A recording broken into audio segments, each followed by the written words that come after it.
Video എന്ന് പറഞ്ഞാൽ നിങ്ങൾ കുറെ കാലമായിട്ട് കാത്തിരിക്കുന്ന ആ ഒരു പ്രഡിക്ഷൻ വീഡിയോ ആണ് കേട്ടോ. യെസ്, അങ്ങനെയെങ്കിൽ നാളത്തെ ഓൺ എക്സാം പേപ്പറിൽ നിങ്ങൾ ഏതൊക്കെ ടൈപ്പ് ഓഫ് ക്വസ്റ്റ്യൻസ് ആണ് കാണാൻ പോകുന്നത് എന്നാണ് ഈ ഒരു വീഡിയോയിൽ നമ്മൾ പ്രെഡിക്റ്റ് ചെയ്യാൻ പോകുന്നത്. അങ്ങനെയെങ്കിൽ നോക്കിക്കേടാ, ഫസ്റ്റ് ചാപ്റ്ററിൽ നിങ്ങൾക്ക് എന്തായാലും ചോദിക്കുന്നതാണ് അപ്ലൈഡ് ഏരിയ ഓഫ് സ്റ്റാറ്റിസ്റ്റിക്സ് ഏതൊക്കെയാണ് നിങ്ങളോട് ചോദിച്ചിരിക്കും. ഉറപ്പായിട്ടുള്ളതാണ്. നിങ്ങൾ ഏത് PYQs എടുത്ത് നോക്കിയാലും അതിൽ നിങ്ങൾ കാണാറുണ്ട്. ഏതൊക്കെയാണ്? നമുക്ക് ആക്ച്വറിയൽ സയൻസ് ഉണ്ട്, ബയോ സ്റ്റാറ്റിസ്റ്റിക്സ് ഉണ്ട്, അഗ്രികൾച്ചറൽ സയൻസ് ഉണ്ട്, എല്ലാം ഉണ്ട് അല്ലേ.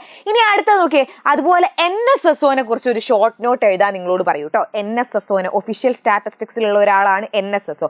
NSSOനെ കുറിച്ചൊരു ഷോർട്ട് നോട്ട് എഴുതാൻ പറയും. അതുപോലെ നിങ്ങളോട് ISI, ഇന്ത്യൻ സ്റ്റാറ്റിസ്റ്റിക്കൽ ഇൻസ്റ്റിറ്റ്യൂട്ടിനെ കുറിച്ചും നമുക്ക് എന്തായാലും ഷോർട്ട് നോട്ട് എഴുതാൻ ചോദിക്കും. അതായിരിക്കും ഫസ്റ്റ് ചാപ്റ്ററിൽ നിന്ന് അത്രയും ഷുവർ ആയിട്ട് ചോദിക്കുന്ന ക്വസ്റ്റ്യൻ എന്ന് പറയുന്നത്. ഇനി സെക്കൻഡ് ചാപ്റ്റർ ഏതാ വരുന്നത്? കളക്ഷൻ ഓഫ് ഡാറ്റ ആണ് അല്ലെ. കളക്ഷൻ ഓഫ് ഡാറ്റയിൽ നിങ്ങളോട് പ്രൈമറി ഡാറ്റനെയും സെക്കൻഡറി ഡാറ്റനെയും ഒന്ന് ഡിഫറൻഷിയേറ്റ് ചെയ്യാൻ പറയും. ഓക്കെ, അതുപോലെ തന്നെ നമ്മളോട് സെക്കൻഡറി ഡാറ്റന്റെ എവിടൊക്കെയാണ് സോഴ്സ് ഓഫ് സെക്കൻഡറി ഡാറ്റയും സോഴ്സ് ഓഫ് പ്രൈമറി ഡാറ്റയും ചോദിക്കാറുണ്ട് കേട്ടോ. സോഴ്സ് ഓഫ് സെക്കൻഡറി ഡാറ്റയും സോഴ്സ് ഓഫ് പ്രൈമറി ഡാറ്റയും. ഇതാണ് സോഴ്സ് ഓഫ് പ്രൈമറി ഡാറ്റയിലുള്ളതാണ് ഇത്, സോഴ്സ് ഓഫ് സെക്കൻഡറി ഡാറ്റയിലുള്ളതാണ് ഇവന്മാര്. ഇതെന്തായാലും ചോദിക്കാറുണ്ട്. ദെൻ അടുത്ത വരുന്ന ഏതാണ്? ക്ലാസിഫിക്കേഷൻ ആൻഡ് ടാബുലേഷൻ ആണ് നമ്മുടെ മൂന്നാമത്തെ ചാപ്റ്റർ ആയിട്ട് വരുന്നത്. ഈ ഒരു മൂന്നാമത്തെ ചാപ്റ്ററിന് ടൈപ്സ് ഓഫ് ക്ലാസിഫിക്കേഷൻ ചോദിക്കാറുണ്ട്. അതായത് ക്വാണ്ടിറ്റേറ്റീവ്, എന്തെങ്കിലും ഒരു ക്വാളിറ്റേറ്റീവ് ക്ലാസിഫിക്കേഷൻ ഉണ്ട്, എന്തെങ്കിലും ക്വാളിറ്റിന്റെ അടിസ്ഥാനത്തിൽ ക്ലാസിഫൈ ചെയ്യുന്നുണ്ട്. ക്വാണ്ടിറ്റേറ്റീവ് ക്ലാസിഫിക്കേഷൻ എന്തെങ്കിലും നമ്പറിന്റെ അടിസ്ഥാനത്തിൽ ക്ലാസിഫൈ ചെയ്യുന്നുണ്ട്. അതുപോലെ ക്രോണോളജിക്കൽ ക്ലാസിഫിക്കേഷൻ, അതായത് ഏതെങ്കിലും നമ്മളുടെ ഇയർ, മന്ത്, വീക്ക്, ഹവർ അതിൻ്റെ അടിസ്ഥാനത്തിൽ ക്ലാസിഫൈ ചെയ്യലുണ്ട്. അതുപോലെ ജിയോഗ്രഫിക്കൽ ക്ലാസിഫിക്കേഷൻ, ഏതെങ്കിലും ജിയോഗ്രഫി എവിടുന്നാണ്, തായ്ലാൻഡിൽ നിന്നാണോ, ജപ്പാനാണോ, മെയ്ഡ് ഇൻ ഇന്ത്യ ആണോ, എവിടുന്നാണ് ഏതെങ്കിലും സ്ഥലം, കൺട്രി, റീജിയൻ, അതിനെക്കുറിച്ച് അത് വെച്ചിട്ട് ക്ലാസിഫൈ ചെയ്യലുണ്ട്. ഇങ്ങനത്തെ 4 ക്ലാസിഫിക്കേഷൻ നിങ്ങളോട് ചോദിക്കും. അതുപോലെ പെർസെൻറ്റേജ് ഫ്രീക്വൻസി ടേബിൾ ചോദിക്കാനാണ് കേട്ടോ. നമുക്ക് 2 റിലേറ്റീവ് ഫ്രീക്വൻസി ടേബിളും ഉണ്ട്, പെർസെൻറ്റേജ് ഫ്രീക്വൻസി ടേബിളും ഉണ്ട്. അതിൽ പെർസെൻറ്റേജ് ഫ്രീക്വൻസി ടേബിൾ ചോദിക്കാനാണ് സാധ്യത കൂടുതൽ. ഇനി അടുത്തതെന്ന് പറയുന്നത് നമ്മളുടെ ക്യുമുലേറ്റീവ് ഫ്രീക്വൻസി ടേബിൾ, വളരെ ഇമ്പോർട്ടൻ്റ് ആയിട്ടുള്ളതാണ്. ക്യുമുലേറ്റീവ് ഫ്രീക്വൻസി ടേബിളും ചോദിക്കാറുണ്ട്. അതുപോലെ അതിൻ്റെ ആ കേർവും വരയ്ക്കാൻ നിങ്ങളോട് പറയാറുണ്ട്. അപ്പോൾ അത് മറക്കാതെ നിങ്ങൾ ഓർത്ത് പഠിച്ചു വെച്ചോട്ടോ, നമ്മളുടെ ക്യുമുലേറ്റീവ് ഫ്രീക്വൻസി ടേബിളിൻ്റെത്. Okay, cumulative frequency table. അപ്പോൾ ക്യുമുലേറ്റീവ് ഫ്രീക്വൻസി ടേബിളിൻ്റെ ഒരു എക്സ്ട്രാ വീഡിയോ ആയിട്ട് തന്നെ ഞാൻ ചെയ്തിട്ടുണ്ട്. അതൊന്ന് കണ്ടിട്ട് അത് സെറ്റാക്കിയിട്ട് പഠിച്ചു വെക്കുക. ഓക്കെ, ഇനി അടുത്തതെന്ന് പറഞ്ഞാൽ ഡയഗ്രംസ് ആൻഡ് ഗ്രാഫ്സ് എന്ന് പറയുന്ന ചാപ്റ്റർ ആണ് അല്ലേ. ഡയഗ്രംസ് ആൻഡ് ഗ്രാഫ്സിൽ എന്തായാലും പൈ ചാർട്ട് ചോദിക്കാൻ സാധ്യത വളരെ വളരെ കൂടുതലാണ്. പൈ ചാർട്ട് നല്ലോണം സ്ട്രെസ് ചെയ്ത് പഠിച്ചു വെക്കണേ, പൈ ചാർട്ട്. പിന്നെ അടുത്തതെന്ന് പറഞ്ഞാൽ നമ്മളുടെ ഹിസ്റ്റോഗ്രാം ആയിരിക്കും നമുക്ക് മിക്കവാറും ചോദിക്കുക.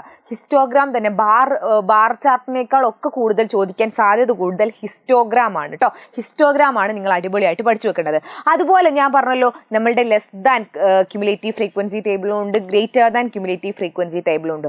ആ ടേബിൾ വെച്ചുകൊണ്ട് നിങ്ങളോട്, ആ ടേബിൾ വരച്ചിട്ട് നിങ്ങളോട് ലെസ് ദാൻ ഒഗീവ് വരയ്ക്കാനും ഗ്രേറ്റർ ദാൻ ഒഗീവ് വരയ്ക്കാനും ചാൻസ് ഉണ്ട്. അപ്പോൾ നിങ്ങൾ ആ ഒരു സെറ്റ് ഓഫ് സാധനം എന്തായാലും പഠിച്ചു വെക്കുക. ക്യുമുലേറ്റീവ് ഫ്രീക്വൻസി എങ്ങനെയാണ് ഫൈൻഡ് ചെയ്യാന്ന് പഠിക്കുക. അത് ഫൈൻഡ് ചെയ്തിട്ട് അതെങ്ങനെയാണ് അത് വെച്ചിട്ട് ഒഗീവ് വരയ്ക്കാന്നും പഠിക്കുക. അതെന്തായാലും പഠിച്ചു വെക്കണേ. യെസ്, ഇനി അടുത്തത് നമ്മളുടെ അടുത്ത ചാപ്റ്ററാണ്. നമ്മുടെ 5ാമത്തെ ചാപ്റ്റർ നിങ്ങളോട് എന്തായാലും മീനും മീഡിയനും തന്നിട്ട് മോഡ് കാണാൻ പറയും. അല്ലെങ്കിൽ നമുക്ക് മീനും മോഡും തന്നിട്ട് മീഡിയൻ കാണാൻ പറയും. ഏതെങ്കിലും ഒന്ന് കാണാൻ പറയേ. നിങ്ങൾക്കറിയാം ഇതൊരൊറ്റ ഇക്വേഷനിൽ നമുക്ക് ഫൈൻഡ് ചെയ്യാം അല്ലെ. ദിവനാണ് 3 median is equal to mode plus 2 mean. ഇത് വെച്ചിട്ടായിരുന്നു നമ്മൾ ഫൈൻഡ് ചെയ്തിട്ടുണ്ടായിരുന്നത്. അപ്പോൾ ഇത് ഇങ്ങനെയാണ് ഫൈൻഡ് ചെയ്യുക. ഇതെന്തായാലും നിങ്ങളോട് ചോദിക്കുന്ന ഒരു ക്വസ്റ്റ്യൻ ആണ്.